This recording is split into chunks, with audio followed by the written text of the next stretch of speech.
Hey, what's up, everybody? Welcome to the Artist Exchange Media Hub Network Series.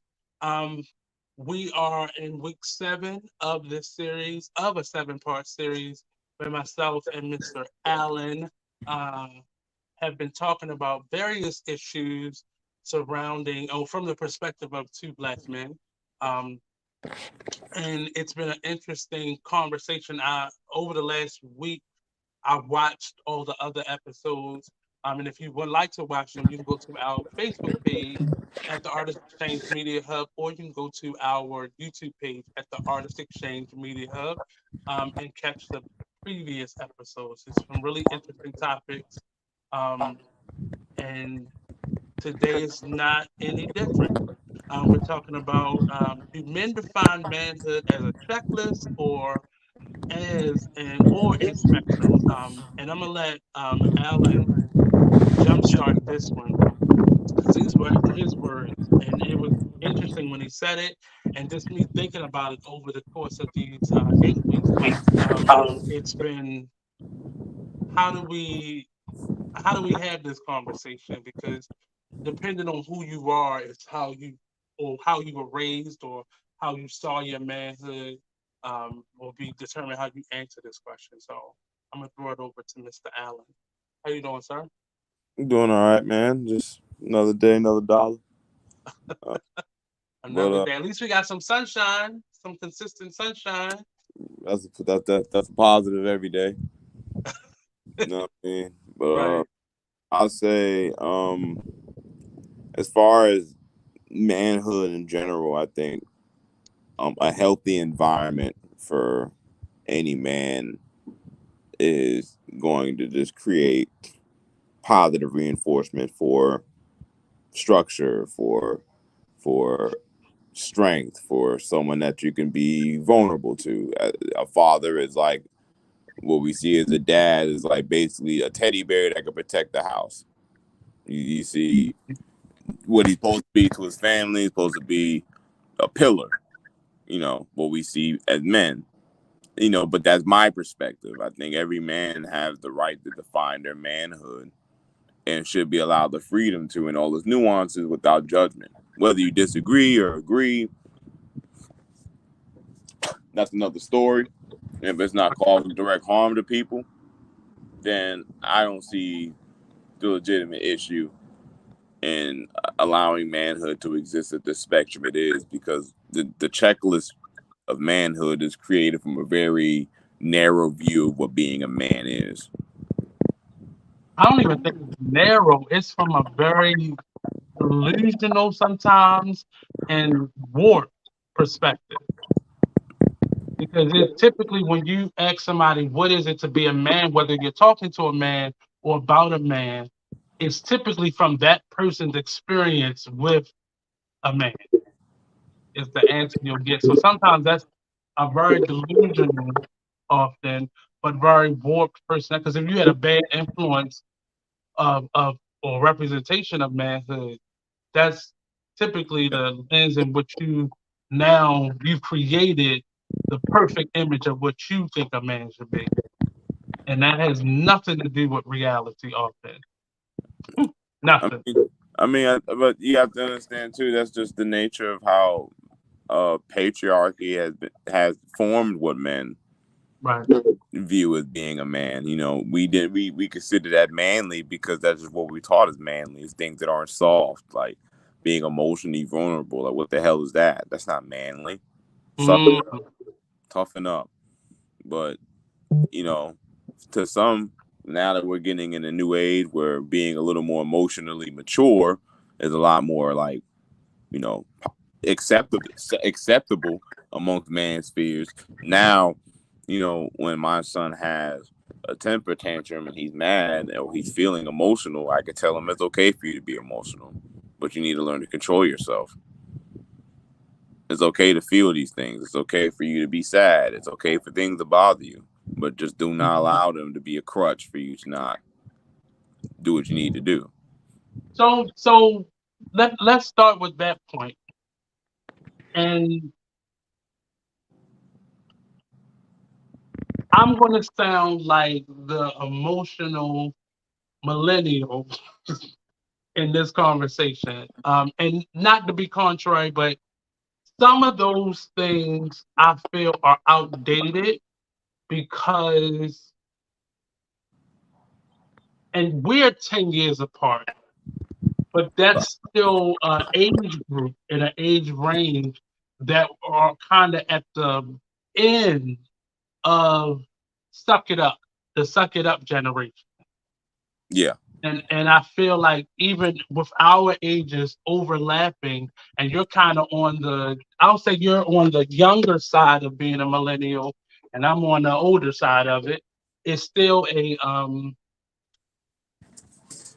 I think it's an outdated tactic or solution to raising black young men or dealing with black men in general. And I only say that because we've had a huge generation of black men that were raised by women. yeah. And if you didn't have that positive reinforcement or representation, you often don't know what that even means. You based off of your statement, what you said, you don't even know what that means because you've been absent from.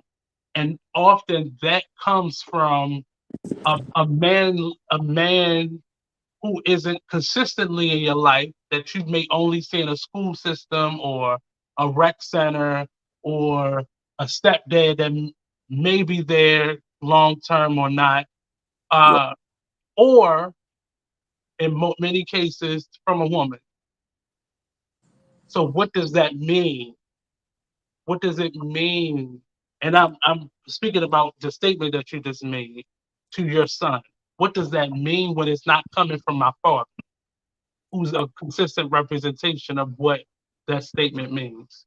I mean, it just means when you look at how a child views the person who cares for them, you know, for the daughter, it feels good for her to see the matriarch of the family, the mother, Mm-hmm. in a position to be responsible, to be hold their own, to be positive, to be organized, like that. A child seeing that level of structure in an adult that looks like them is Right. positive enforcement. And the same thing for a lot of boys who, yeah, there was an era where, right after the crack epidemic, a bunch of fathers in jail, or Mm-hmm. or you know what I mean, a lot of them were in jail again for petty offenses. So a lot of these guys were in jail. Their sons weren't seeing a dude, now granted he's hustling, but even still, you wasn't seeing a dude about his money or getting to a dollar or working and coming home and, you know, him and his wife talking things out. Just general things that a boy needs to be able to see if he wants to just be a benefit to his family, to see a positive example of manhood. Now, you coming home and your father pushing you to do sports that you don't want to do, and you know, like the Hernandez boys, where they're basically forced by an abuser just to exceed because that's manly, that's man stuff, but that's Mm-hmm. destructive, in a way, because you're not allowing them to do things they want to do and express themselves. Like kids can learn to resent themselves if they're not allowed to freely be who they want to be. But it takes positive environments to allow children that. I just think a lot of men are robbed of that by other people's idea of what makes a man a man. Mm. Wait. So let's unpack that part of it for a minute. So the representation that many of us got, and this is not a uh, complaining session on having it or not having it, because for a portion of my life, I always felt like I didn't have it, but I had to go back and look at the representation that was there. It Right. wasn't always consistent. It wasn't from a person that I deemed as the person who should have been giving it to me. Um, my mother, my mother had seven brothers. My father had two, and the representation that I got from my aunt husbands or boyfriends or my uncles or older men in my family, it wasn't always consistent. And we we push out young specifically, and I'm sure it happens to young black women as well, but I've never been a black woman.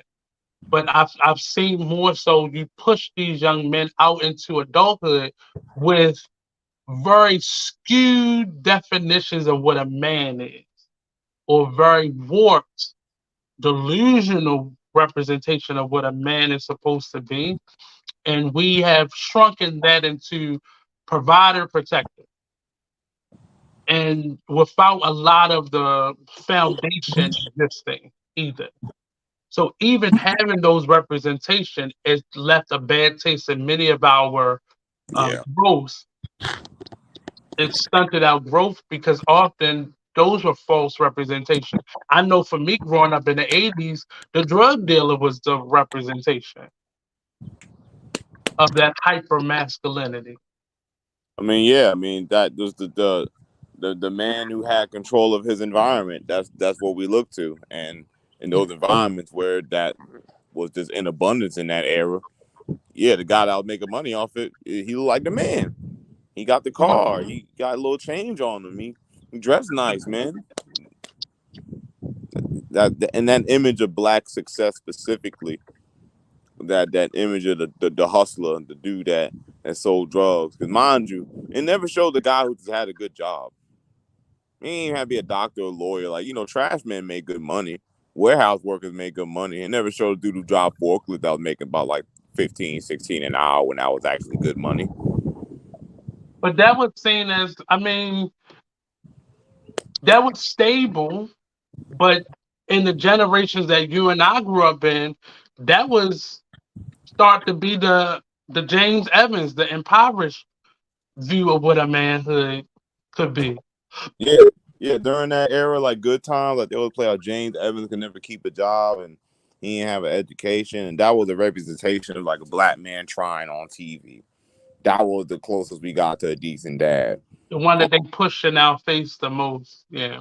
Like the guy that he can't hold down a job. And it's like I know black men who had their own businesses. I know black men who had their own sanitation companies.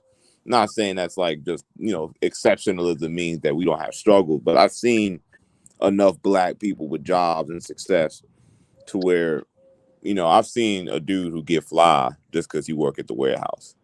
But Yeah. we don't see that. We don't see the dude. Hey man, he saved up his money for a couple months. He got a car. He driving around now. He doing okay. Like he got some bread, but you know, like we still sell the drug dealers successful. And like any drug dealer tell you, man, you might as well get a job. You ain't gonna make no money unless you really risking your life for freedom.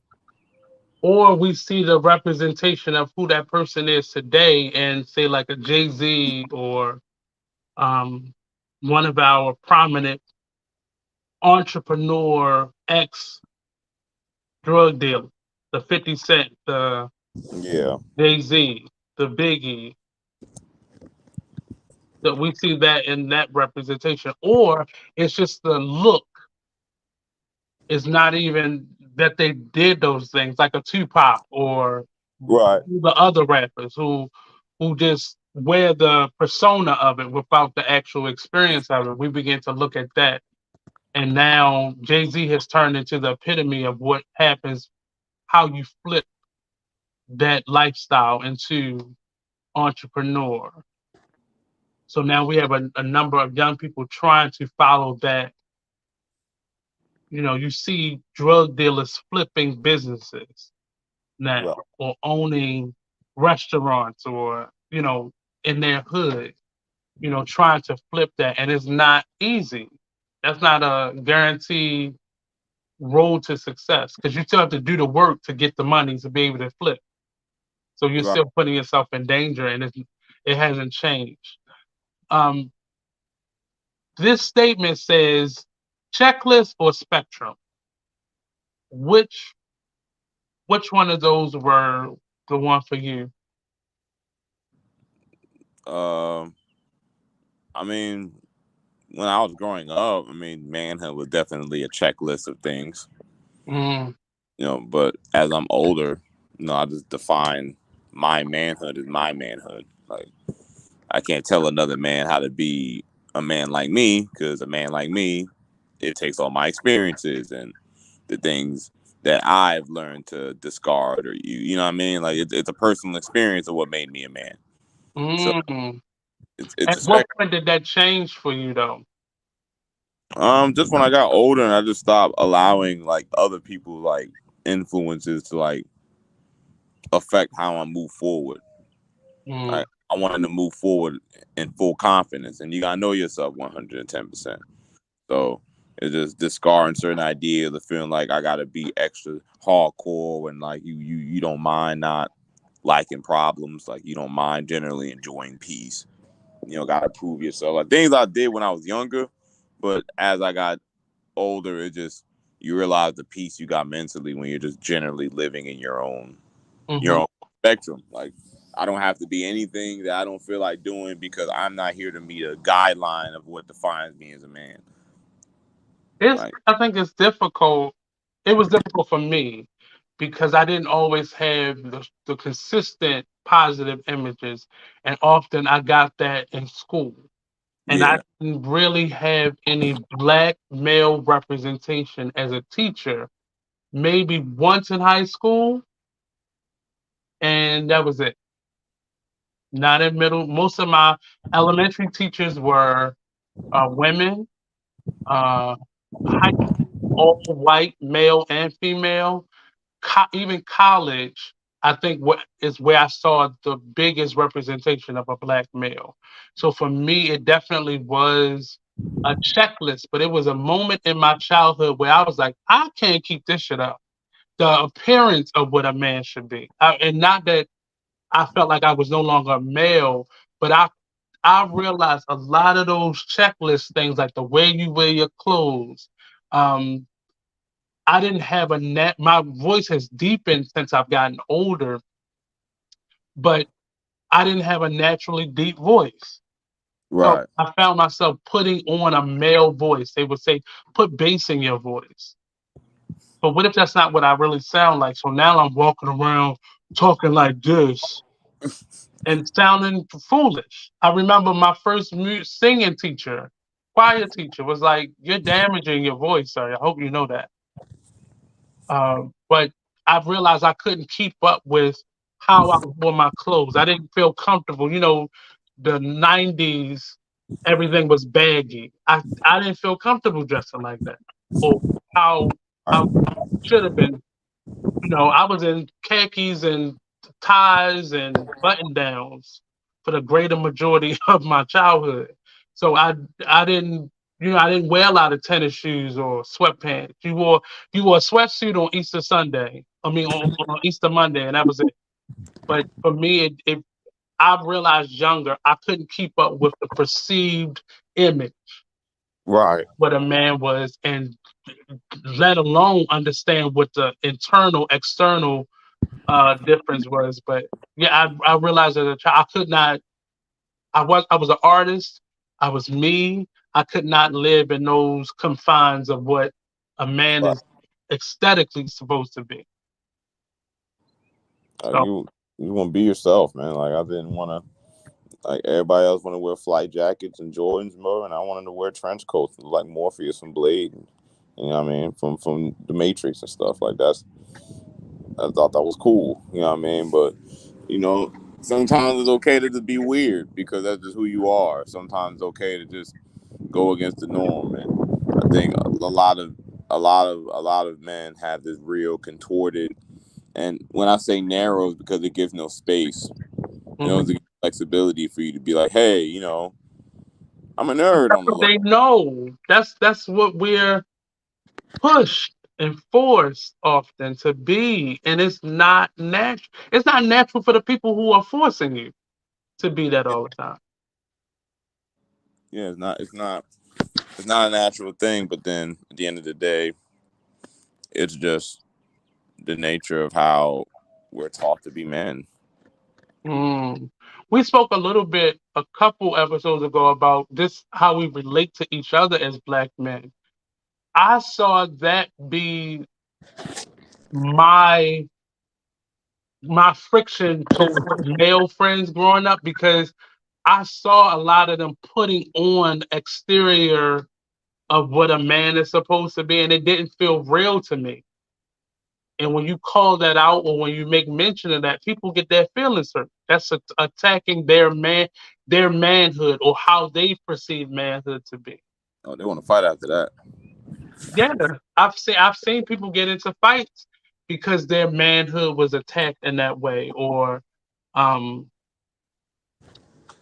it's a different feeling when you're trying to find yourself. Like you said, just be yourself, but that means you had an idea of who you were. What if Yeah, I don't have that frame of reference? Like, who am I? Do I didn't like video games. I only played sports because that's what was accessible. In between me being an artist, it was requirements in school. And I'm like, I don't like that necessarily. I don't like this. I didn't have the distractions after elementary school of young ladies. So when I was developing into a young man in middle school, I didn't have those distractions. I didn't have that to deal with. So it really was. I remember mimicking certain things about people that I thought I had to put on. right. Like And learning from if I around. looked at my uncles, like I remember my uncle man had the Gumby. He had the hot top fade. So I had to have the hot top fade. I became interested in drawing because a number of my uncles were good at drawing and liked music. So I started adapting things, but none of it stuck really because it was not who I was or what Right, I was interested. I'll say what I was interested in. I didn't know really the man I am today has been a long 30 some year journey of me discovering who I am because I just became a neutral person up until that right. up until this point. It does take a while to find to kind of get through the clutter of everything. Hmm. I just think once a man does that, and you just have an honest conversation with yourself. Usually, all it takes there's one honest conversation with yourself. Mm. I Who don't would think have, who would have been that person for you that you would have modeled your existence off of? um it's a mix of my dad and my stepdad. I'd Hmm. say Hmm. um my father was like a superhero to me when I was a kid. Okay. He was in the army. He used to work out, so he's super in shape. So that was like an inspiration. But you know, I love being with my father. My father was real fun to be around. Super affectionate. And when I was a kid, to me and my sister, I wanted to be like him when I got older. I wanted to be that to my kids, and Hmm. I wanted my kids to just be so happy to see me whenever I come through the door. Like I just wanted to. So my pops was like my ideal image of being a man. Hmm. Yeah. Yeah. So like I've had influences from like people around me, like my friends and stuff. Like the biggest inspiration for the type of man I wanted to be was my dad. So you didn't necessarily have to go outside of your door to find those representations. I mean, for at my core, no. When I was trying to be a little knucklehead and run around, Mhm. yeah, people around me probably influenced that more than anything. But like when I really just center myself onto who I really am, Hmm. yeah, it's pretty much my dad. And I really think, not that this is necessarily a real thing for everybody, but for those women who feel like they can do it on their own, that's when I get worried. I Hmm. feel like that's who my mother was because eventually she got remarried. Um, and even in between that moment between my father and my stepfather, there was like two representations of it. But because I had uncles, I just felt and this was when I was really younger, that's what I needed to move towards. But honestly, because I was smart, I saw a lot of their lifestyles as something that I did not want or I Yeah, should not want. And so that made it difficult. But I think I didn't really, what would have been dangerous, meaning I went outside the home to find those images, I looked at TV. So that's where those images came from. But again, growing up in the 80s and 90s, you did not see a lot of positive role models until we got to the Cosby Show because Yeah. I was on TV. I didn't look at athletes because I didn't follow their career. Actors were my pinnacle. Okay, so you really follow a lot of like black actors and Right. stuff. So Bill Cosby became like, this is what I want. Right. This is, that's the family unit I wanted. And it wasn't necessarily the look of Bill Cosby, because again, I didn't follow his comedy career. I just saw him on a TV show. I Right. saw Theo. I saw those types of representation of what young black boys did. So I got really interested in being an actor. I got really interested in being smart, because of the representation that I saw. Even, earlier elementary school, my school was ran by two black women. I can remember in the whole school from pre-K to fifth grade, there were only two men in that whole school, outside of the janitor. Everybody else, from the lunch ladies, everybody were women, and split black and white. So I remember only having a mentor in elementary school who I thought was such a geek, and I was like, I don't want to be that. And I'm shameful to say that, but Mr. Samuel was such a positive representation, but he wasn't consistent. He dropped off at a certain time when his life got real. So I'm I've been trying to figure out this question since you first posed it. Like, what was that for me? But again, my representation was consistently what I saw on TV. I knew I Right. didn't want to be a pimp or a drug dealer or a bum. And that's So what we what saw. was left? Bill Yeah. Cosby. Right. And that's what we saw on TV. A pimp, a drug dealer, a bum. I didn't want to be James Evans because, like you said, he could never keep a job. He was always scraping and surviving. I knew, and even those shows were in repeats by the time I was old enough to see it. But Right. you know, that was from a different time period, also. So my first representation was uh, the Cosby Show, and that went into like the Eddie Winslow's, or not Eddie Winslow's, like the Family Matters, and Yeah. types of All shows, Martin, and I different started world. seeing them, Fresh Prince. Yeah. But I knew that was a false reality. But the image wise, that's who I wanted to be. I wanted to be funny. I wanted to be clever. I wanted to be, you know, career oriented.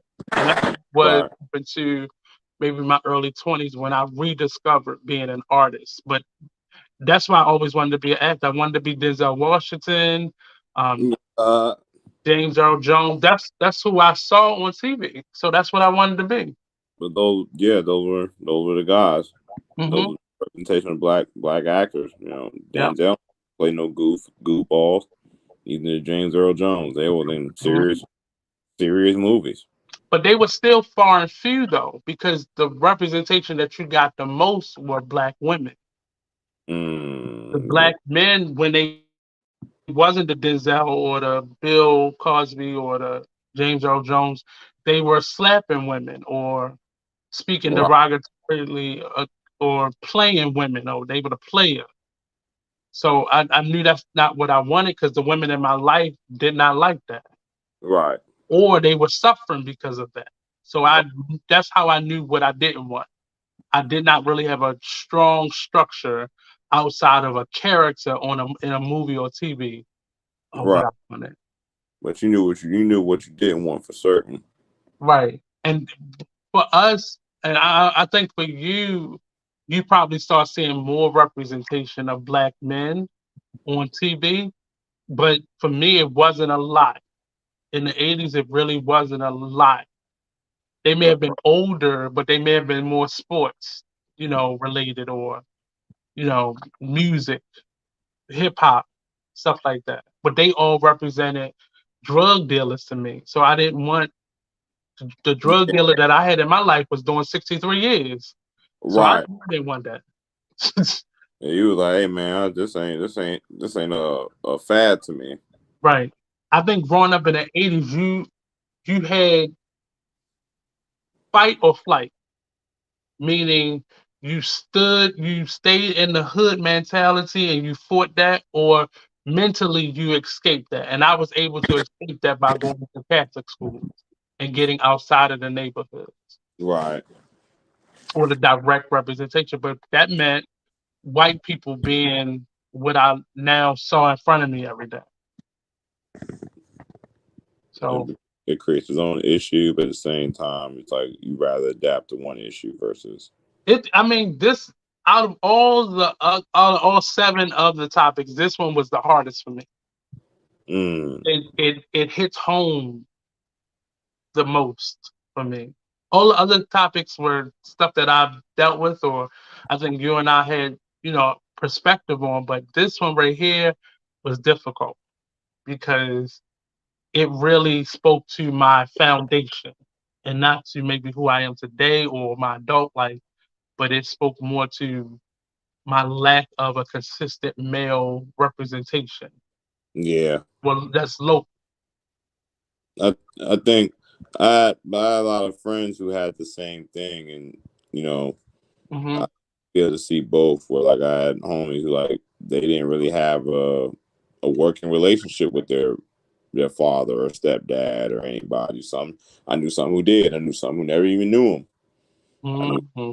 Yeah. they, they didn't have that, and Hmm. I was just thankful that for me that I was able to have like I had negative male role models, of course, but I had positive male reinforcement in my life That's the enough. difference. Look Yeah, at the difference and how that, and not to say that if you did not have a dad, because I think despite having my dad die really young, second grade, I think I still, because of some of the opportunities I got, I still had a better chance yeah, than a lot of the other young people, I may have lived in a neighborhood with. Um, and I got to grow up with Carmelo Anthony. So you are taught that either you are really smart, you are really athletic, or you have a supernatural talent that will pay your bills. And not even on the responsibility side, but just the image of what a man is.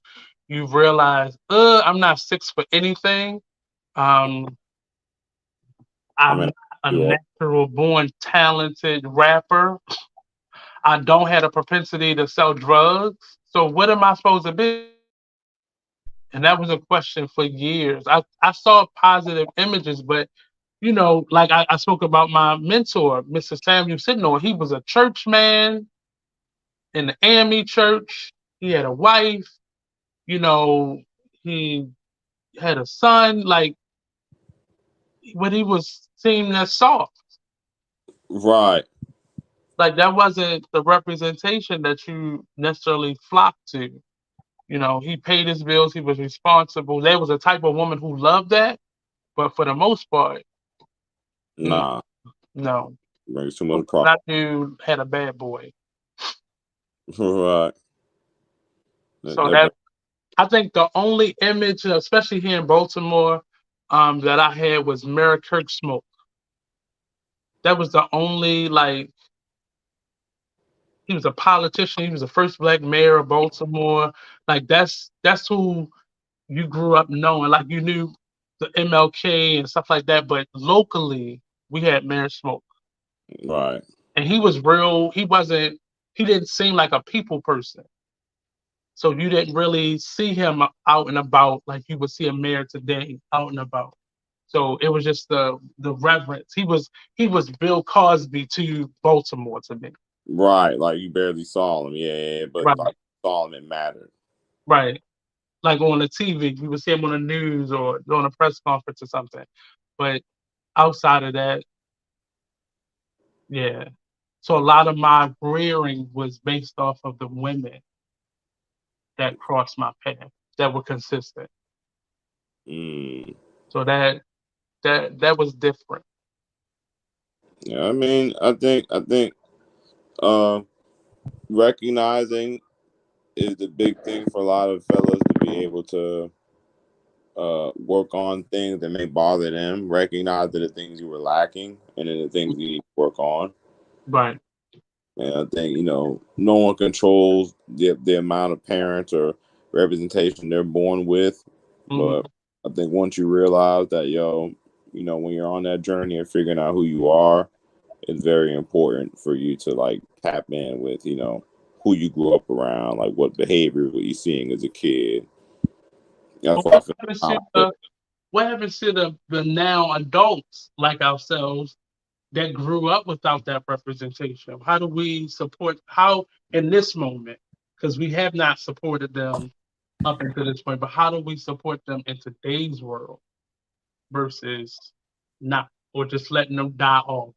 I mean, do you have like the one of the things is having dialogue where men can be vulnerable, but it has to be a place where men can be vulnerable, but we're not allowing men to lie to themselves in a certain space. Hmm. You have to confront the things that are bothering you. Like, I think mental health is something that we have to invest in more because men are committing suicide at high rates. Uh, Mm, I know people I grew up with that that personally have died by suicide. So just out of respect, man. like more push for self It's for it's crazy. We all know at least one person in that yeah. space. I just wish there's more importance put to people's like lives. You know that's all I'd wish for more than anything else. But how do But how would you suggest that we make this an issue? The same way women are allowed to make their shortcomings and their inconsistencies an issue, and it be taken seriously, and not just as a throwaway or um.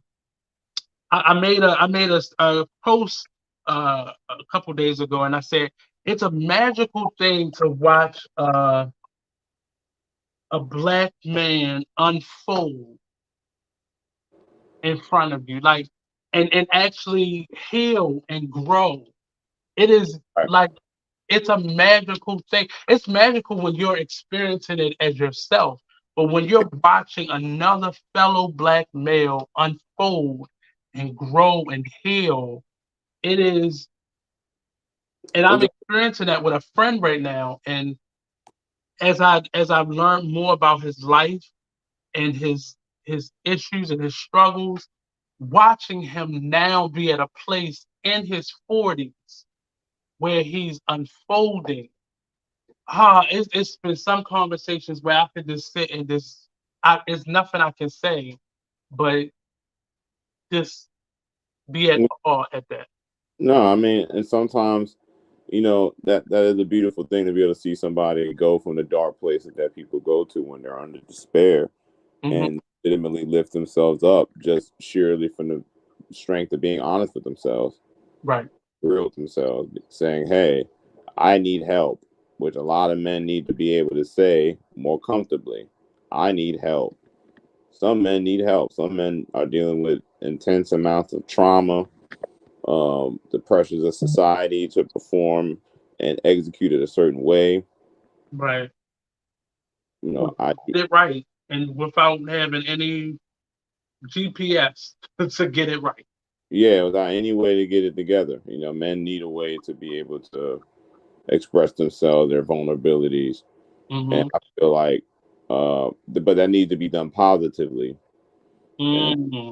the men that are like in a healthy headspace. But we say stuff like that, but what does that? I know what it means, so I know what the words mean. But how do you do it positively if that's not the space and light that you're coming from, or the foundation that was built for you, or the generational trauma that has been passed down? How do you do it positively? Well, I mean, in starters, I mean, you gotta start at the traumas. You gotta start where that stuff, where the problems come from, and you have to confront them yourself because you can't come to someone else with a solution. You haven't found one for yourself.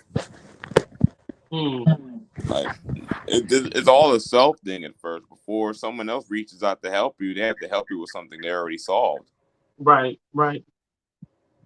So people have to go internally to find those answers, to find peace within themselves. And I just think that people do themselves a disservice, trying to be like self-help gurus and, the next Kevin Samuels, and they Mm. haven't even done any introspection on themselves as people. It's. I think I was frustrated at this. Like, it was an interesting statement that you put together in naming this topic, but it's been frustrating just addressing it because I tried to be a couple weeks ahead in terms of what to start thinking about what the topics were, but it really, this one is frustrating because it's the statement of you don't know until you know. Right. And I just lost an uncle. My uncle Phil was probably in his mid 50s, and I sitting at his funeral, just remembering his life. And there were definitely, you know, great spots about him. Like, he was the type that never had a car, but we would just walk everywhere with him. Like, from one side of Baltimore to the other side of Baltimore. Right. He made me interested in kung fu movies. Remember the movies where like the language was off, where they Yeah. would be. So I remember loving wrestling and loving, he introduced me to Mr. T when I was younger. So I had this admiration for Mr. T, and just sitting at his funeral and watching his life not be all it could be. And I'm a spiritual person, so I believe every situation is for a reason. But definitely that idea of a dream deferred. Um, and asking myself, like, what was his dreams? Like, what is he, he was a great cook. He was very handy at what he did know how to do, but just asking myself, like, what was his dream or what could have been different in his foundation years, losing his dad and I believe he was probably like a teenager when his dad died, probably. And like, what did that mean for him? It was, and I can't think of, we have, I have tons of great uncles who he had, but how many of them reached out to him or, you know, tried to rear him or guide him at some point and realizing his life was a hustle, you know, that ultimately, ended his life. But I Right. idea of how do you get it right when you don't even know what you're doing is wrong? I, I mean, it's it's hard to even answer that if you never walked through their shoes. Right, right, It's hard to give a legit um opinion from a perspective. I never had to walk. I never had to walk, and yeah, that everything I'm trying to do based on what I know is just not working. And it's hard for people to recognize that what they're doing inherently is not helping them, but that's all they know what to do. When right, I just, all I hope is for people to,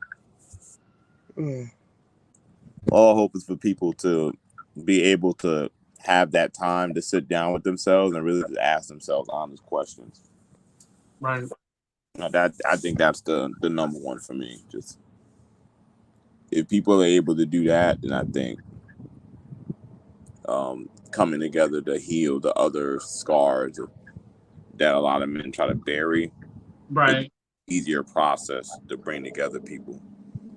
But and I hear that and I receive that. I say on the flip side of that, you have to know something in order to question it. I mean, You could be told your whole life that something's wrong with you, or that's bad behavior, or that's toxic. But if that's what you were raised to do, and I feel like sometimes that is always an excuse or the reason that's given, but it's sad because you still have the same toxic behavior being indoctrinated into young people into their adult life. I mean, the dangerous thing about it is the fact that oftentimes it's coming directly from their home, so Hmm. it's hard to Yeah. jump into somebody being developed like an aggressive, um, toxic way of masculinity, because I mean most of the time it's coming from their parent. Yeah. You Or the know, lack thereof. yeah, their parents, who the parents have them around, and now all them and these other kids are kind of indoctrinated in this way of Mm. thinking masculinity is synonymous with like power and dominance. Mm. You know, It so it's and I speak a lot like you have children, but I'm in classrooms with children. So I right, see a lot of different perspectives in one day of this. And I've also seen a lot of people give up on those young people and this, chalk yeah, it up to a statistic. right, And then that same young person has to then become an adult and realize that people let go, people didn't try, people didn't care. And then you are expected to not only want to change or grow or heal, but have the tools to do so. right. Even though I was never given the tools to be able to properly deal with certain things. So Yeah, like, how have you been as an adult learned to deal with those things, or are they still moments where you're still seeking those answers? um, I mean, as an adult, I can say, um, I oftentimes have to reflect and see, is this something that I would like to have done to someone else if it was done to me? Would I feel the same way about it, as nonchalant as I am? I just ask myself honest questions and put myself in the shoes of other people. And I think other people's perspectives help make me a lot more caring for how Mm, it affects people. Because there's a way things can be done where you can still be, assertive without you putting other people to disadvantage, without you hurting people. I feel like me asserting myself shouldn't come at the expense of harm to people in any way. mm. So you had a natural ability to reason. Yeah, I've always been kind of good at that. Just like I put myself in other people's perspective to see, like, I can see where you're coming from and I can see the logic and what's happening, just to move smarter. Because every person feels their every person feels justified in their own way. Everyone's the hero to their own story. Mm. Or the victim. Right. Like, you're the main character. So of course it's always gonna lean towards your favor in your story. Mm. 'Cause once you see it from their perspective, it's easier to see how people come to conclusions. It's easier to understand people. But it teaches you about yourself. It teaches you, are you moving selfishly? Are you making decisions based on how you'll be seen versus your intentions? You're becoming a further heighten that awareness. Yeah, 1,000%. Mm. Being a dad pushed it to new levels because now I got boys, and now I got, what am I showing them about being a man? What am I teaching them? Mm. Would it have made a difference if you had daughters? I mean, I have a daughter, Okay. but you know, and I mean, no, I mean, it's more the same. It's just, putting yourself in the shoes of other people is just about caring about them. And even if I can't understand, I'll try. Mm, I try to understand where you're coming from. Maybe we can come up with something like my daughter wants to try certain things, and I never wanted to be in the way of my children wanting to discover themselves, discover what they like. yeah. So I think being a dad really helped me in that aspect. I just think it's necessary that we find community again, because Yeah, a lot of the traps that some people find themselves falling in the middle of, when you had village, there was somebody checking every aspect of that, or it always felt like somebody was waiting or in a space of um seeing you. And often a lot of things happen to young people who aren't being monitored. Not to say that that's the only thing, but I noticed that a lot of the things that happen to us as young people happen when we're not being monitored. So you don't have a check and balance system when you're out there doing whatever you want to do, or um, the people in your life are just so busy trying to pay bills or get through life or get through struggles that you're just not being monitored. Um, right, and I, I thought last week's topic was difficult, but this was hard for me because it required me to be honest about the stuff that I didn't have. right, And always like you, I tried to always make my life what it was, like focus on what I did have and not on what I didn't have. And that worked up to a certain point, but it's hitting different in my 30s now. right. The Lord, some of those things that I did not have or I was lacking are now showing up in my life Yeah, and forcing me to face it and ask questions and now deal with it and grow from it. Whereas though before I could just, I had that youthful ignorance and I don't need nobody and I'm good and da, da, da, da, da. And now you're like, nope, you need friends. Nope, you need a tribe. Nope, yeah. you need to grow. Nope, you can't get comfortable. You have no choice. You gotta get comfortable. You will not get comfortable. You gotta get uncomfortable so you can grow Yeah, and get stronger. yeah, yeah. So I have to admit that this definitely was a topic that was tough to and I all the rest of them I kind of did a little journaling and I made write a Facebook post, but this was the one where I just got quiet and I Yeah, found myself thinking about it because I wouldn't have worded it this way, and that's only to distract myself from actually answering the question. So the checklist side for me was harmful because that's when you begin to compare yourself to other people yeah, and what you have and what don't you have and what they have and what the spectrum has been the most uncomfortable because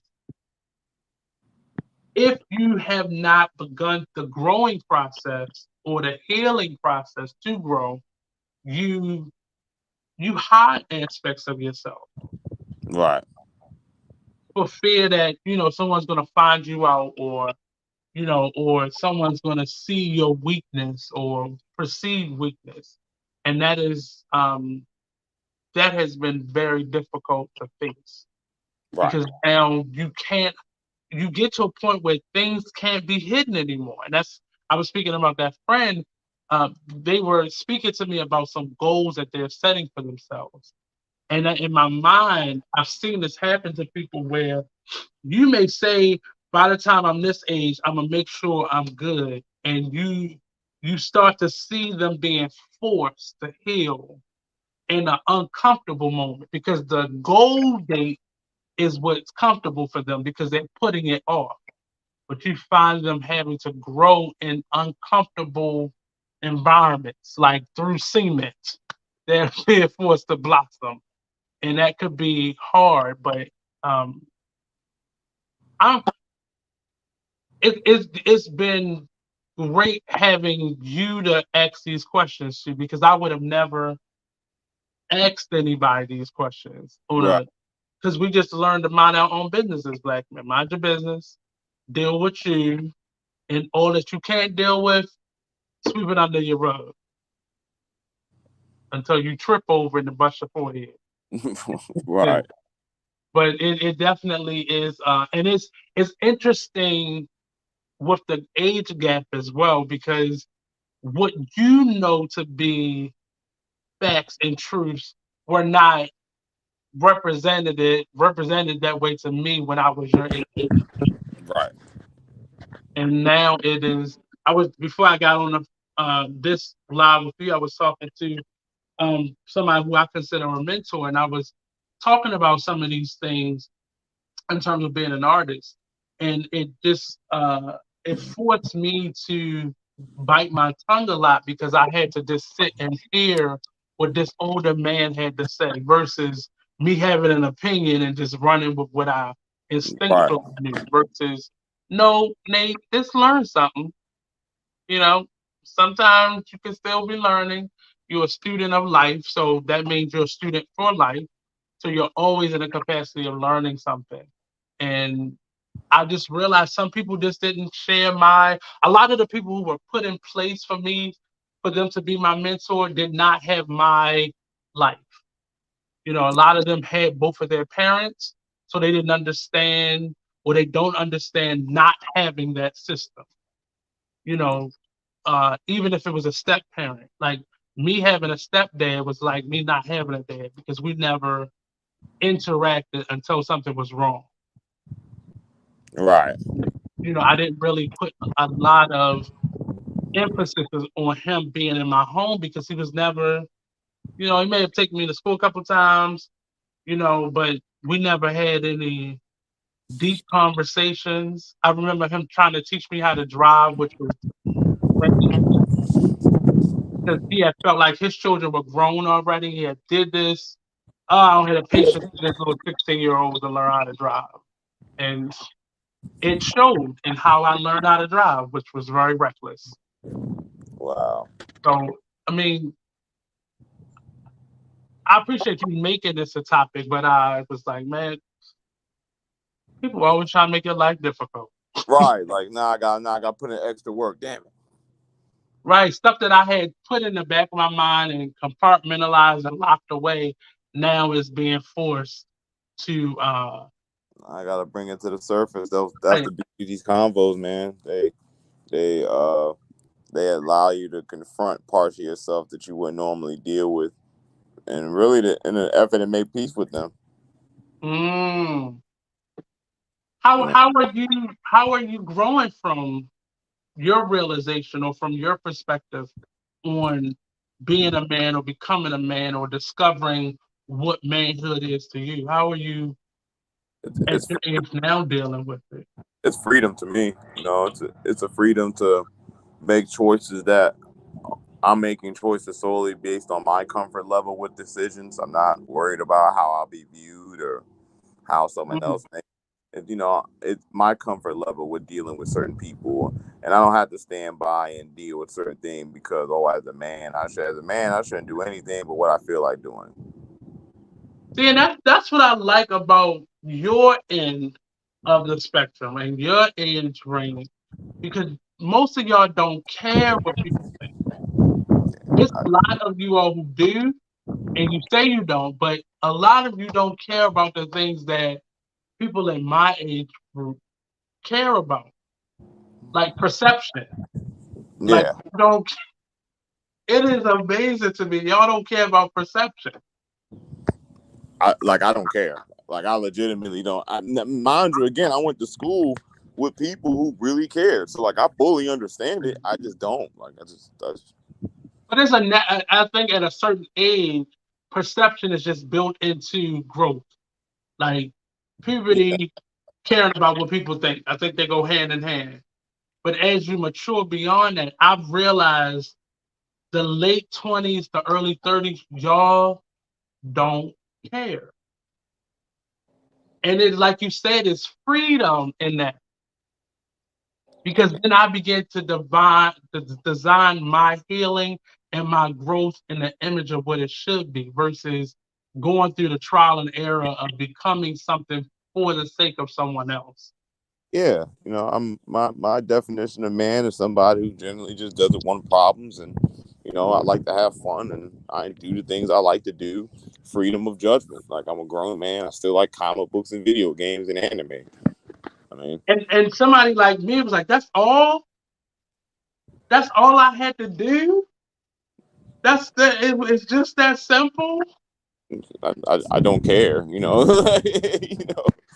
But And again, a lot of you have been able to see like your older millennial counterparts struggle through that yeah, because of perception, because of point of view, because of this unrealistic fear and what people think about me can determine who I actually become. and it is, we're living in a world like that where people are so, and you got people who are so concerned with how someone else is acting that that's why people get pressured to it, because it's like you got people in society who, if you're going against the grain, they're offended because they're so obsessed with that standard of what it means to be cool or be a real one, or all the nonsense that people be doing. When at the end of the day, I only live one time. I'm not living my life to impress people that ain't going to be in my life. I'm living Can my you life see to that impress in me. your children? Like, if I can see that in you, what does it look like seeing it in somebody a third of your age? Like, what? I love it. I Mm, love, I love seeing that in youngins. Youngins who just want to be themselves, and I encourage them to be themselves all the time. Just be yourself. Be happy in the skin you're in. Do what makes you happy. Do what makes you feel content. It doesn't mm-hmm, matter when anyone else feels, because they're not living your life. As long as what you're doing isn't hurting people, not harming people, and you're living a happy existence amongst everyone around you, I don't care. I generally don't. I don't care. People deserve their peace. They deserve to be able to exist freely without having to hide aspects of themselves. mm. It's just it's really it's amazing for me to watch people in their 20s and teens that can exist that way. Not to say that I am enslaved in this moment, but Right. my upbringing was very much so that the verbiage we use, the terminologies we use, the ideals we had, the perspectives we came from, it was Right. very much so claustrophobic. And as those pieces dropped away or became like dead limbs, you feel the difference. And I remember I just had that conversation. I think that was Monday or Tuesday. I had that conversation with a friend, and when I was in literally I was sitting there talking to him as I wrote the post, and I shared it with him once he had left my house, and I remember I don't know we haven't talked face to face for me him to say what that meant for him, but to me it was like he was getting it, and it was he was not only getting it and understanding it, but he had applied it in that moment. He was able to be ahead of an issue that he used to like be hugging as he walked through life. Like, this could be who I am. I don't need to trust nobody. I don't need to. And I didn't think you could live in a space of not holding on to your trauma because I just watched people die with the same trauma they were born with. Yeah. And that's just, it's hurtful to watch. Like you spoke about, having a friend commit suicide. I had a cousin commit suicide. And to understand that it was preventable is hurtful. But to understand he didn't know that it was preventable. He just thought that that was his baggage to carry. And then one day he just couldn't do it anymore. It, Yeah. So my condolences too. I mean, it was in our child. It was my cousin actually, and just you know understanding what his life was, and it hurt me to say it. It did not surprise me that that was a choice that he made. Not to say he had no other choices, or I don't know if he sought other aspects, but just knowing where my family is, like, and I don't know if you've ever been to that place where that was an option, but I've been to a place where that was a strong possibility, and my fear of death is what kept me from doing it. But ultimately, I still go back to me working with children and how delicate childhood is and how we constantly overlook that.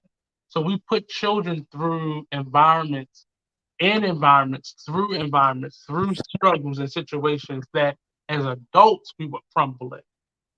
So imagine not even having the wisdom or the knowledge to know that there's something on the other side of that struggle and Right. dealing with it. I have children coming to school every day with adult, like 50, 60-year-old traumas on them. And you can tell it's outside of their existence because they don't even know how to verbalize it. It's just you see it on them. Yeah. You see it in their interactions with people, how they deal with other classmates or other adults even. And it's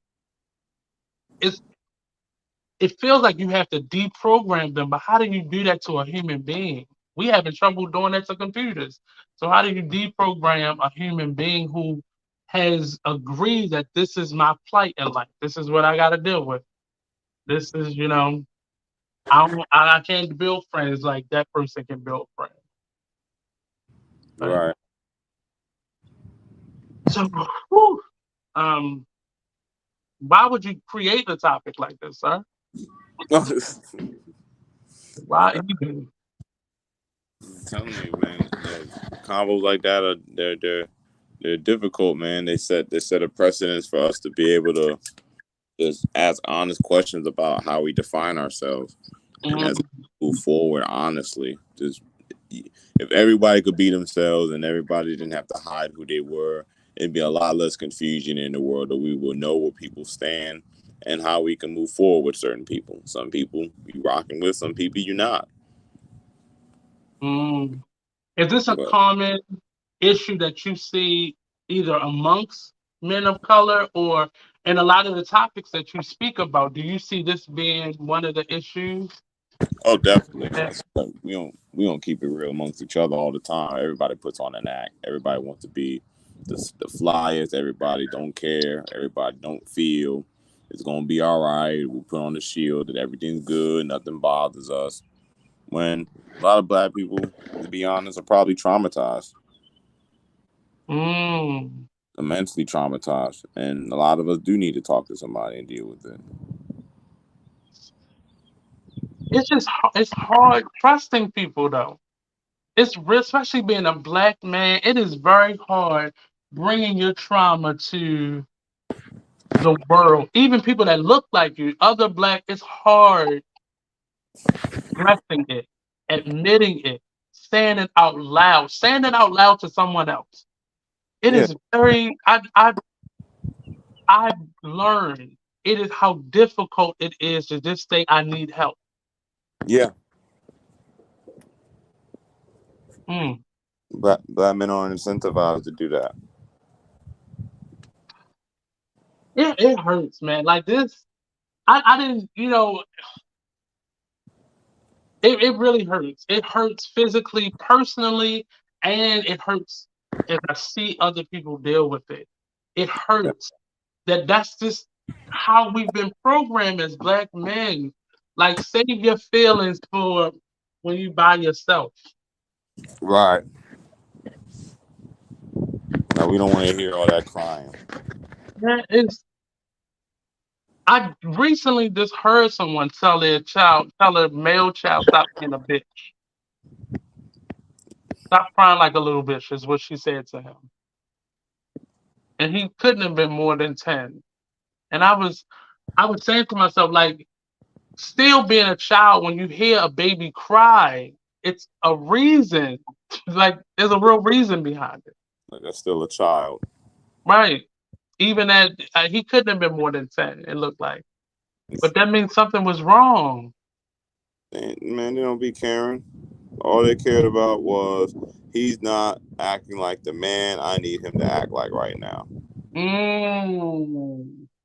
And then we get confused when the media looks at that little boy as a man, or society looks at that little boy as a man. We have a big issue with that. Yeah, But then we do it. we get mad, but at the end of the day, we believe in that image. Mm. That image is a popular image of black men. We believe in it. So when you see people who get confused as to why people still promote that imagery, they believe in that imagery. What do you think our perceived value is to the world, being black men, no matter what level of success you may be on, or financial level? Like, what do you think our perceived value is today in today's world? Uh, I mean, I think our perceived value as black men is a commodity. Like we're good for politics. We're good for working. We're good for the image, but we don't care about all that trauma, depression. We don't care about all that. Mm. That's not what we're here for. We've done good with not really bringing a lot of hot topics into this conversation, but I want to break the rule. This is the last episode, but um, Okay. I just saw a meme that compared Nate Parker with what's his name? Um, he was just in Creed 3, Jonathan Majors. Jonathan Majors. Comparing the two of them, Oh Lord. uh, in terms of identity, in terms of going through similar situations and now being basically erased. How Mm. do we deal with this? Guilt or innocence aside, how do we deal with the immediate erasure of black male anything Um. without even a day in court?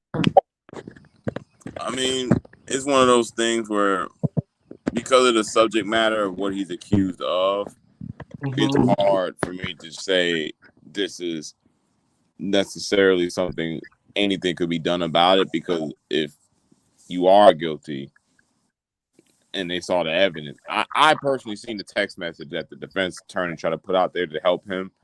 That did not look good. So I've avoided watching it. So what was the overall? I kept hearing about the text messages. I heard he called the police first. What's the problem? We're going for the text messages. It's like she's trying to defend him and say, "Oh, I tried to tell the police nothing happened, but they had to file. They had to arrest you because they saw the bruises on my head and neck, so they knew a fight happened. I told them nothing happened. I'm sorry. I told them you wouldn't have got mad if I didn't take your phone." Mm. It's just like that. That didn't look good. So anyone at the situation staring at it, it doesn't look good. So they're going to just back away until those clear up. And him not saying anything as he shouldn't. He shouldn't let his legal team handle that. But it's just I can't be mad if people are distancing themselves because just getting accused of strangling a woman. Then he got accused of strangling a white woman. You got to say what it is. It's bro. That's they're not playing that at all. Really haven't heard from Nate Parker since then. Yeah, for Nate Parker, I feel like with Nate Parker, it was a situation that was older that they brought to the surface. And I can say this: that whole when dudes used to run train on women, that's super murky territory. I've never been a fan of that per se. Never participated because that's all it takes is for her to feel slightly embarrassed, and that it's a hard way to explain. Try to explain away an assault when she alleges two dudes assaulted her, and it's two dudes and one woman.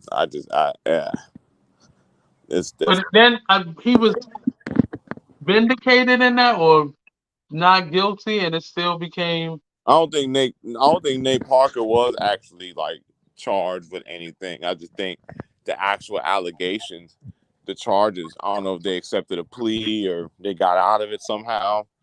Mhm. But I just think the case itself was just the bigger problem that people had.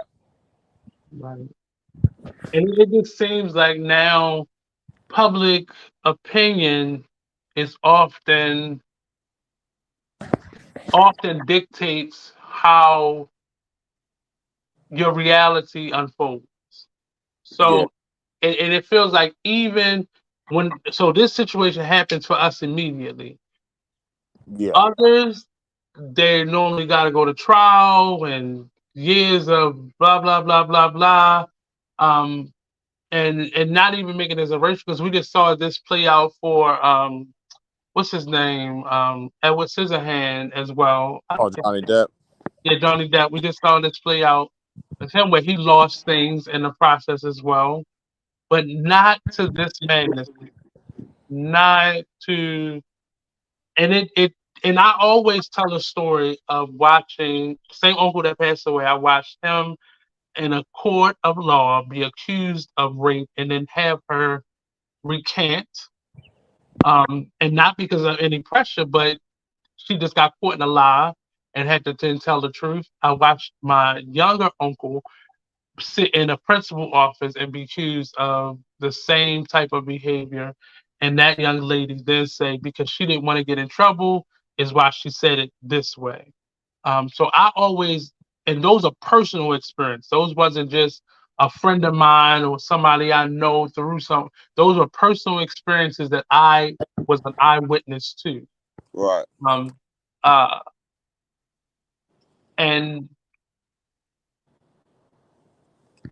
if we lived in today's world, they would have been dragged all throughout social media by those parties, or potentially, um, especially being as though one was an adult and one was adolescent.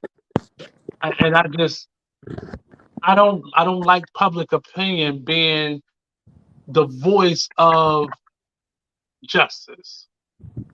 No, I do agree to that. Like, I think justice technically hasn't been found yet because it's just about headlines aren't going to focus on the whole case. It's just the headlines of if he's guilty or not are like speculative or super hot topic.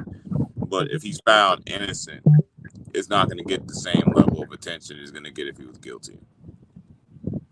And we saw that with Johnny Depp as well. Like he was saying he was innocent. They proved him innocent, but we haven't seen this outcry really publicly.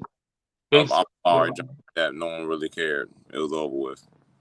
yeah, that's the part that scares me, because if he did do it, face the consequences. But if you didn't, we can't really say that, because it's just another day to people. And this was this person's life that was put on public display in this way, and nothing was done about it. But Yeah, I I I shudder to bring those type of topics up, because the moment as a black male you bring them up, you're instantly a sympathizer. And I just believe in justice, and not blind justice, but justice with facts and credible stories and such, and not just believe the victim and until what point. right. Even when the person's innocent, he did it. Then he just got off. He was wealthy. Um, I like so files. I just like things to be able to be substantiated with evidence. Yeah, like we feel privy, we feel obligated or um to the issues or the story before the court even gets it, and that's the uncomfortable part that I have with it. Um, in a world where I can say you did anything to me, and it's up for you to prove that you didn't do it. Right. Not my, I have to prove that it did happen, or I have just as much burden of proof as you do, but it just feels uncomfortable. And I've said it several times. I'm very uncomfortable in this world that we live in. And I'm real mindful of my connection, especially to women in general, but I'm really mindful of my proximity to individuals and that makes me, and my friend was like, you need to stop saying that because it makes it feel like you've done something. And I was like, I haven't, but it still doesn't prevent somebody from getting angry at me and then, you know, calling me XYZ. Right. And it's sticking. And if it's on the internet, that means forever. So even if what gets put on the internet is that you're innocent, all of it will be up. So it's always gonna be questionable. It's not like all that gets wiped from the internet or from our memories.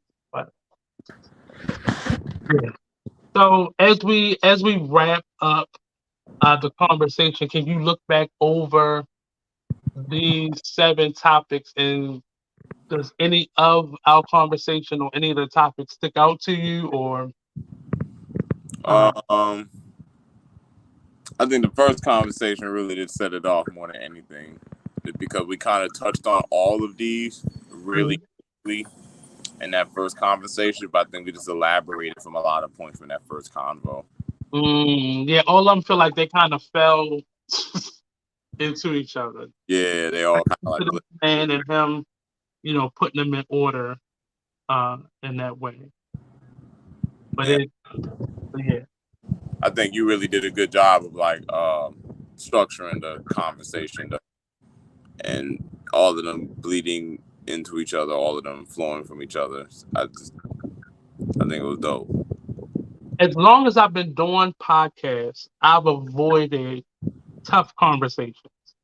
Not that everything I've done has been fluff, but I typically work in a space of engagement. Like whenever I have guests, um, talking about, and I've only had one other co-host that I work with who was just a contrary person. Just whatever you say, he was gonna be contrary, and real, salacious about it.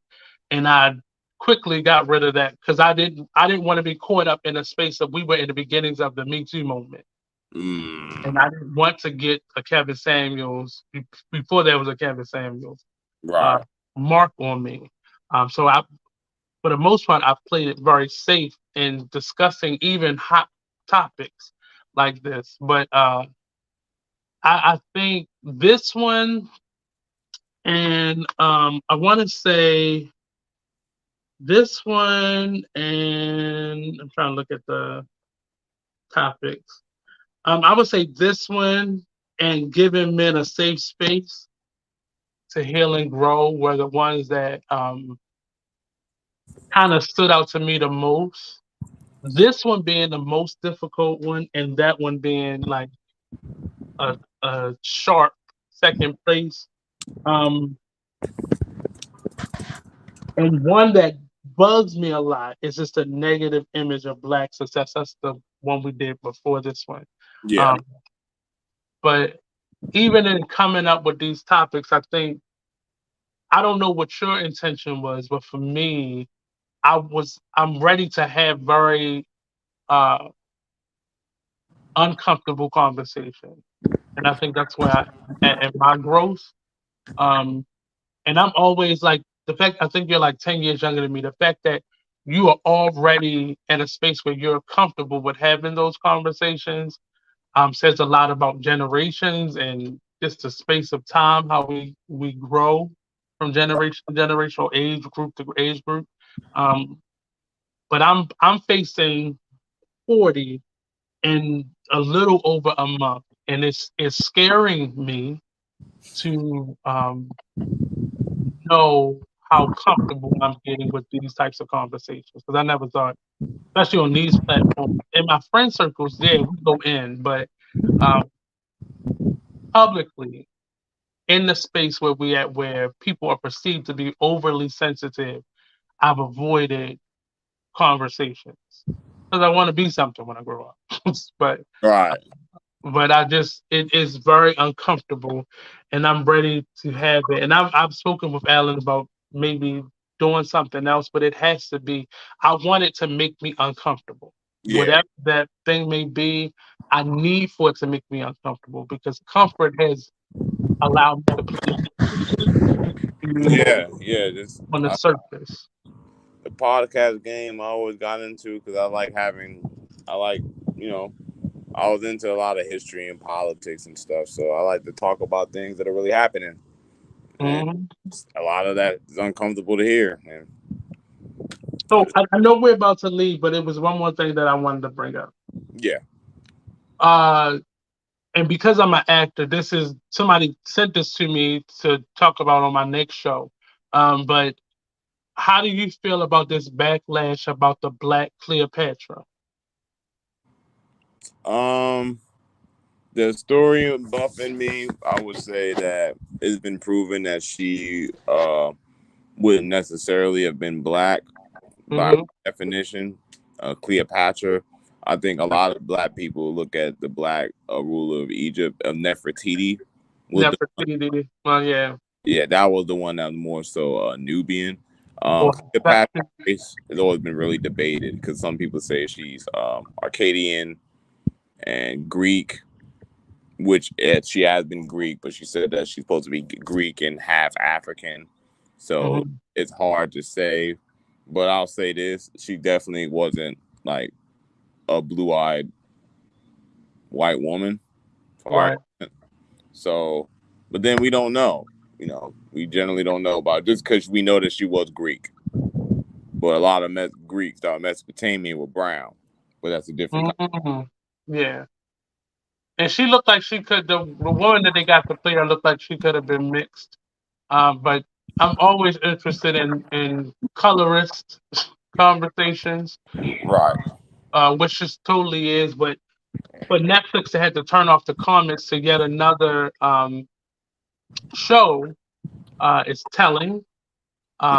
And then there's some rumors of a lawsuit, which is probably very frivolous, especially being as though many of many of our historical figures have been usurped into being European descent, and not from their actual origin. Oh Uh, yeah. I mean, he's done that all the time. But of course, when the shoe's on the other foot, that's when everyone wants to act offended. right, like the Ariel character. No. But I was curious about that topic, but um, yeah. So these last seven topics have been, like I said, forcing me to become more uh less of an interview uh style platform and more, you know, journalistic and research based.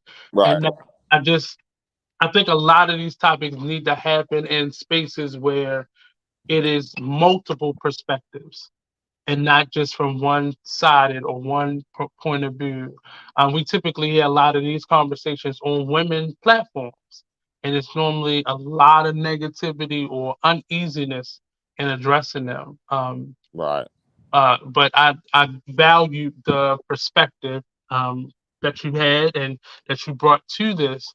So just in closing, let people know where they can find you. How we continue to tap into your program. We didn't get to share any of your illustrations or Oh your man, work. that's my fault. I've been working on the book, so hmm it's been real like distracting. But yeah, if you want to see the artwork, you can follow me at Black Dog Comics on Instagram, Facebook. Work on a few comic books, and that's really the main thing that I like to do. But outside of that, if you want to just follow the podcast, Nerd Rap Podcast is on Spotify for listeners, Google Play, Um, and I do lives on my Facebook and TikTok at Al the Artist. I do. I'm getting on TikTok now as well, so a bit everywhere. Just When does the book come? When will the book be available? I'm trying to have the first chapter available by the end of this year for Christmas. Um, And and he does comic books, correct? yeah, Okay.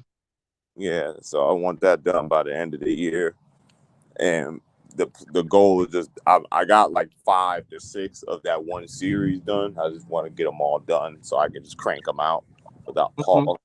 So Do you create the story first and then the illustrations, or which one comes first, or is it like along the road? uh usually I come up with the story first and then I'll start putting together like the artwork to it and how it'll look. And a lot of these stories I'm working on for years, so now I'm really just putting it together. Hmm. So like this one I've been putting together for a long time, so just finally doing it and Hmm. real cathartic, I'm not gonna lie. But you have other series out there, correct? I'm working with the authors, one called Yonder, one called Jack Heyman, um, James Marsh for Yonder and 80. He's with ADR Comics. We've been doing Yonder for a few years, and then my man Caleb Lapsley, Melody Crown, and Jack Heyman. Both of those you can find on Amazon. Um, so I'm building. We're building other people. Timeless Entertainment. I'm building with them as well. Like I'm building on the art end. It's just it takes time. And I've been wanting to ask you for ever. I'm a jewelry designer, so can you tell us the origin of this piece? Because you wear it all the time. Oh, this the necklace. Hmm. Uh, yeah. I was in the Street Fighter, and there was a dude named Akuma in Street Fighter, and he wore like the big prayer beads. So I always thought that shit was fire. So I wanted to have big prayer beads like Akuma from Street Fighter. But then when I got him, I was looking into Buddhism, and I met this guy. He was getting home from prison, and he asked me about the beads, and I said, "Yeah, I just really into like prayer and manifesting positivity and stuff." So he's like, "Yo, you should look into Yoruba." And I didn't know what Yoruba was at the time. When I looked into it, it was West African faith. And when I told my sister about that, she said, "Yeah, grandmother, she had a sister who used to practice Yoruba in Puerto Rico." So that's Hmm. where it's like, oh, okay. So I really looked into Yoruba because that kind of connected me to my ancestors a certain way.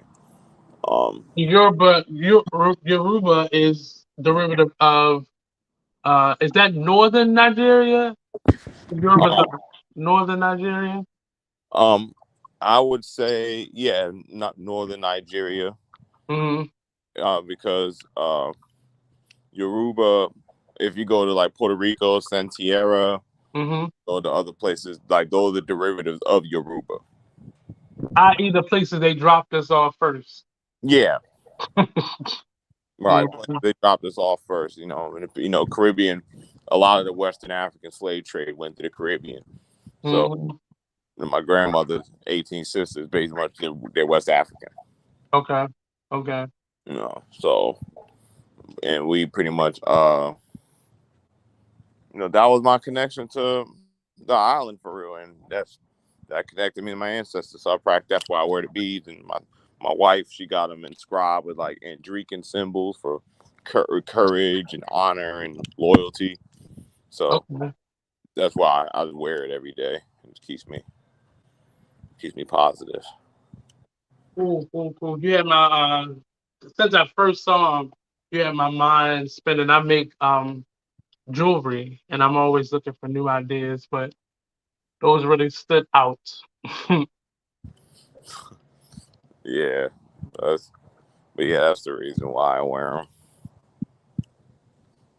But yeah, So I want everybody to enjoy your weekend as we close out April. We haven't shout out Poetry Month, so if you're a poet, please, drop something. I said I was gonna drop one poem by the end of the month, but I haven't done anything yet. So I think I might uh, write something. today. Um, but a couple things that we have coming up. If you're in the Baltimore area, tomorrow we will be doing community conversations with as part of the Funktopia experience. I got to see their show last night, and it was phenomenal. Shout out to my fellow Coppenites, Blue and Christian and Rachel, and all the tons of talented artists that I knew that were in the production as well. Tomorrow we'll be doing the community conversations, led by Troy Burton, Blue Waters, and myself. And then this Sunday, I'll be at Poets for Dinner. They'll be celebrating their last month as they go into a hiatus. Um, After 11 years, also this month marks their 11th year. And Grace Gibbons, if you know her, she's a hugger for life. She feeds the artist the last Sunday of every month. And she has this phenomenal uh, Poets for Dinner platform that she's been doing and getting through. And she's decided to do a hiatus just to recollect because it's hard being a giver because you got to replenish. And she's in her replenish season. Um, um, we have a lot Hello. planned. We have a lot going on planning, so make sure you stay locked in for the news. Again, let us know what you think. Some comments, send me some comments, let you know how this process been. I'm trying to, keep Alan in the space because I liked his point of view and his thoughts. So yeah, enjoy your weekend. Um, get this sun. I'm ready. I shaved and I said, let me get a little bit of melanation going on in this heat before it get heat. And just look out for the new things that are coming up for the Artist Exchange. We have a new show coming up in May. The Cocktail Socials with Blue Waters. We're also talking with a couple other people about bringing their show to the station. And don't forget, we have a project that we're working on. We'll have more information about it. And we're also look for um, in June, we're doing an infused uh, barbecue. I'm putting it out there. So come on by. Um, we got to get this man back to Baltimore somehow just for a visit. I know he don't want to stay, but One yes. times, man. Gotta get back down. But we are. I'm really excited and just thankful. So I thank you again, Alan, for participating, and we'll see what flourishes from this Uh, as we def- move forward. I appreciate you bringing me on, man. It's definitely been an honor, and I definitely mess with what you got going on at the artist, Mhm. and we got to plan on another collaboration or something, bro. Mhm. I'm gonna Definitely, I'm gonna put it in your hands because these topics was tough. yeah. So you the king of this thing. So I'm gonna let you make that decision. What's next? All right, bet. I'm thinking something, man. But nah, man, appreciate you having me on, bro, man. Anytime, anytime, anytime. So peace out, people. Enjoy your weekend. Just be healthy. Be happy. Make great choices and just live together. Reach out to some family and friends you haven't talked to in a minute. And just heal and grow and get through some stuff. Right. This is the easiest point of it. I ain't gonna make it too difficult for you. Just take a step. Make a phone call, send a text, an email, knock on the door, ring a bell. Peace out, peoples.